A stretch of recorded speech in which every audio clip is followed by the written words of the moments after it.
For more, let's bring in Pat Brosnan, former NYPD detective and CEO of his own risk consulting firm.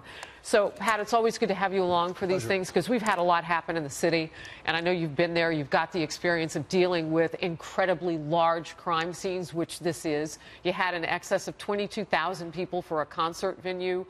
They all went somewhere. They didn't all go to the hospital. We lost some lives there. There are still bodies that are near the stage, as Adam Housley had reported. So you have a recovery that's going on along with the crime scene. Your thoughts? Well, it's really a couple of things are happening, Heather and Harris. The fact is that you have an ongoing investigation. They're trying to ascertain the why, right? But the why is really not that important, but it's still going to go on anyhow. And the how, right, which we all know that there's not bag policies and magnetometers and so forth at these hotels.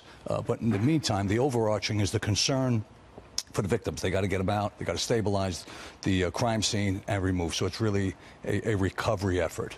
But, you know, you hear, and to your grandmother's point, I concur. It's not about gun control. It's not about more metal detectors. It's not about more proactive mitigation policies like bag checks. It's about neutralizing these guys. It's about mitigating and managing and getting rid of reoccurrence, minimizing reoccurrences. Yeah, what do you do the next time? So what are we looking at? Because you know that these hotels are going to have to make some changes now. You had a guy, Pat, who was in a hotel, and we don't have all the details yet, but we do know what he was packing and how long he was there. And you had employees, now we know, confirmed from the city officials, who were going in and out of his hospital, or his hotel room rather, and they didn't really see anything out of the ordinary. So this is a guy who can hide, who can hide his stuff, who can hide a lot of his stuff, who can hammer out. I mean, look at those plate glass windows. Absolutely. The power to get through that, and he knew enough, we would imagine, to do it at a certain time so you couldn't hear it going on. Precisely. He's 64. So how do you catch somebody like that? Well, it's not preventable. You can't prevent it. I don't want to say it because it kills me to empower the bad guys. This event was completely unpreventable. It could not be prevented. Unless he'd been known to them, and authorities have said and he wasn't known.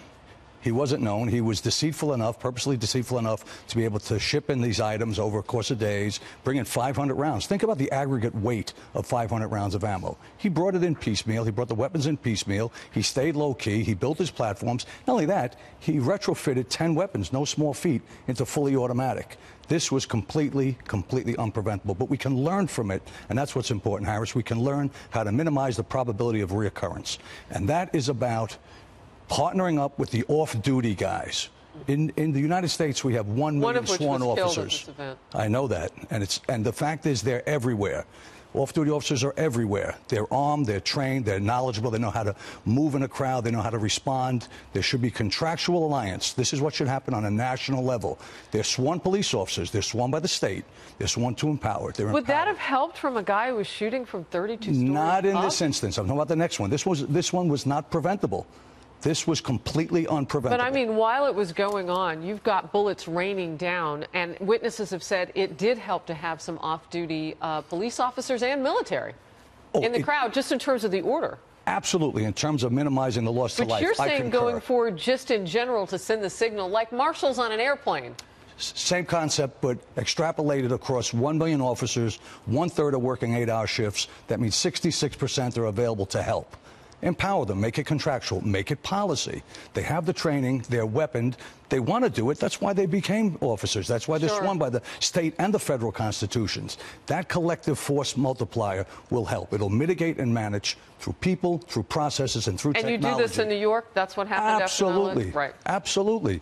You got to take the guy out. The point is to save more people. The faster he gets a bullet in his cerebellum, there's less people dying. And these kids don't deserve to die. They deserve to live. And that's really what it comes down to, neutralizing them. Don't let it happen. It'll happen again. It may not be preventable like this one, but let's make it happen. Let's use the resources we have. We have all these boots on the ground. You have all these eyes out there, right? Let's use them. All right. Why not? Thank you very much You're very for bringing welcome. your experience to the table today. We appreciate it.